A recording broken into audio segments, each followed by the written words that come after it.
bitter criticism.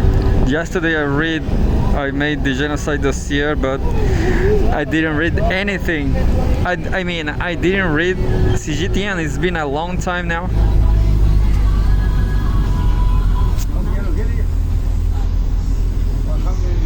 Cgtn, see the difference of the peace, the progressing world.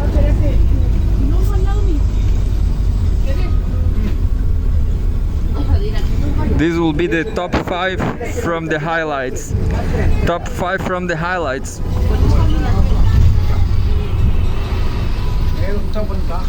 Says President Xi Jinping, October 26, 2024.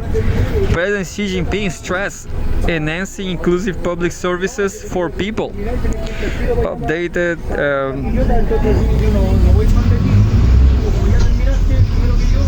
We have a supermarket, plenty of food, plenty of goods. A supermarket in Wuhan, central China's Hubei province, October 3rd. Chinese President Xi Jinping has urged efforts to enhance inclusive public services for the people. In a recent instruction on civil affairs work, Xi, also General Secretary of the Communist Party of China, CPC Central Committee, and Chairman of the Central Military Commission, emphasized the need to strengthen public services aimed at meeting the essential needs of the people and ensuring basic living standards for those facing difficulties. Interesting. Lauding the new progress achieved in all aspects of civil affairs in recent years, she urged party committees and governments at all levels to follow a people-centered approach to resolve the most practical problems that are of the greatest and most direct concern to the people. He called on civil affairs departments at all levels to promote the implementation of a proactive national strategy in response to population aging and to improve work in social assistance, social welfare, social affairs, and social governance. She also emphasized the need for civil affairs departments to take the initiative in enhancing benefits for the people, meeting their needs, and helping them overcome difficulties. She's instruction was read out at the National Civil Affairs Conference that was held in Beijing from Friday to Saturday. Premier Li Qiang, also a member of the Standing Committee of the Political Bureau of the CPC Central Committee, addressed the conference. And we have a photograph of Chinese Premier Li Qiang at the center addresses a National Civil Affairs Conference in Beijing, China. The advancement of Chinese modernization requires the continuous enhancement of civil affairs work to safeguard and promote the immediate interests of various groups, including people in difficulties and people with disabilities, Li said. Li underscored the importance of doing the civil affairs work with profound feelings for the people and making solid progress to the satisfaction of the populace.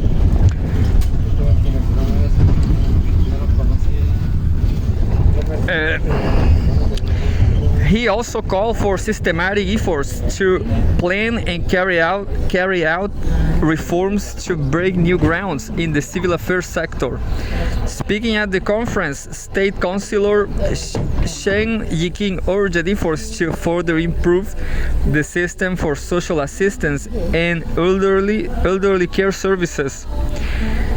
She also highlighted the importance of not Xi Jinping but Shen Yiqing, the state councillor. Shen Yiqing. She also highlighted the importance of deepening reforms in funeral services and other fields, as well as boosting the development of charitable initiatives. Model individuals and groups in the country's civil affairs sector were awarded at the conference. sources Xinhua news agency. And that was just the first one from the 5 from the highlights.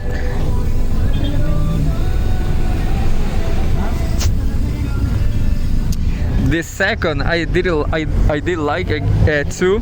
Politics, October 26, 2024. China US discuss macroeconomic policies addressing global challenges. This is a short one, October 26 again. And it says the photograph is the China-US Economic Working Group holds its 6th meeting in Washington. So a very important meeting with very beautiful ladies. The China-US Economic Working Group held its 6th meeting in Washington on Friday. China's Deputy Finance Minister Liao Min co-chaired the meeting with Jay Shambo, Undersecretary for International Affairs at the U.S. Department of the Treasury, on the sidelines of the 2024 annual meetings of the International Monetary Fund and World Bank Group.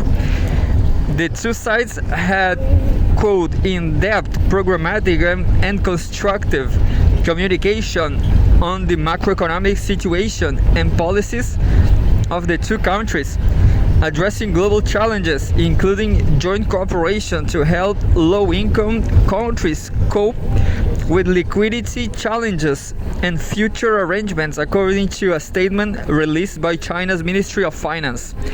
The Chinese side introduced China's current macroeconomic situation and a package of targeted incremental fiscal policy measures launched recently, and expressed its concerns about the US imposing additional tariffs on China and Russia-related sanctions.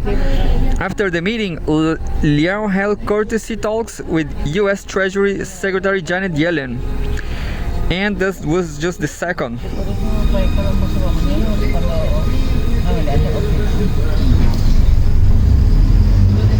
And there's two news about Israel I didn't like too much. But there's the fifth one, the last one. The last one is progressive and constructive and says Nature, October 26. First, 9 small projects supported by Cumming Biodiversity Fund approved at COP16. The Executive Council of the Cumming Biodiversity Fund held a plenary meeting on Thursday to review and approve 9 small projects during the 16th meeting of the Conference of the Parties COP16 to the UN Convention on Biological Diversity in Cali, Colombia.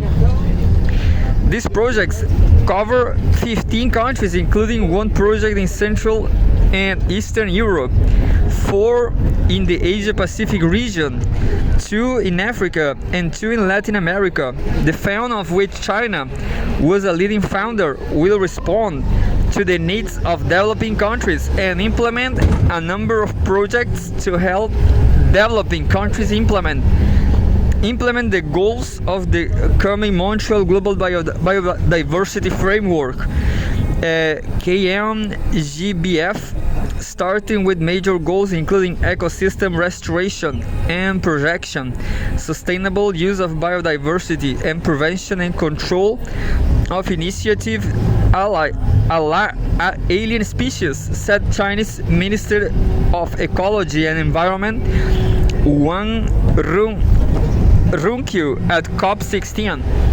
The United Nations Environment Programme, UNEP, appreciates the contributions made by China, which has done an extraordinary job on the agreement of the KMGBF, according to Inger Anderson, Executive Director of UNEP. In 2021, China pledges 1.5 billion yuan, about $210 million, for the establishment of the fund to support biodiversity conservation in developing countries. The fund was launched in May 2024. COP16, which is expected to gather more than 12,000 participants is being held in the Colombian city of Cali from October 21 to November 1st. The meeting will discuss key issues such as the state of the implementation of KMGBF and mobilizing financial resources. The cover shows a logo of the COP16 at the Pacific's Event Center. You know, Colombia is under attack of coup d'etat. That's a small detail. And well, I guess China is back in Colombia now. So go communism.